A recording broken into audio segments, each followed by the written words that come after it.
The cinnamon mead experiment is complete, and here are the results. As an additional bonus, I'm going to compare the flavor of the cinnamon mead to Fireball whiskey. And just to review, we're testing the hypothesis that cinnamon inhibits fermentation. Starting gravity was low enough so that the control would ferment dry, and it sure did, bone dry.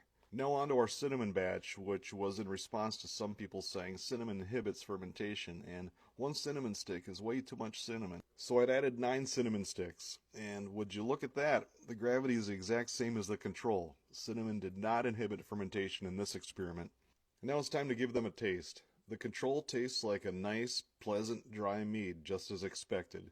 And now it's time to try the cinnamon batch. I've got pretty low expectations on the flavor on this. The experiment was all about fermentation and not flavor.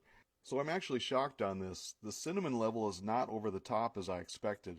If anything, the tannin might be a little high, but it's certainly not aversive. So as a reference point, I bought the largest bottle of Fireball whiskey I was willing to spend money on, just to compare the cinnamon levels between the two.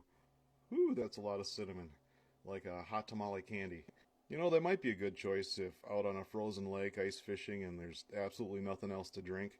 Comparing just the level of cinnamon between the two, I think the cinnamon mead has maybe a third or a quarter as much cinnamon flavor as the Fireball whiskey.